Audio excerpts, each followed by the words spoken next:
அம்மா இருக்கும்போது அவங்களுக்காக ஒரு சிலையை ஓப்பன் பண்றேங்கிறது எனக்கு ரொம்ப இன்ப அதிர்ச்சியா இருந்துச்சு.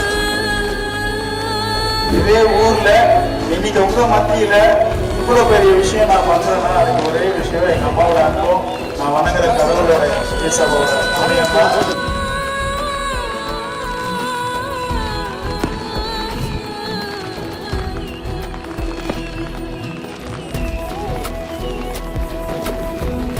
ஒரு நல்ல ஸ்டெப்புக்கு நானே அதிசயமா ஆயிட்டேன்.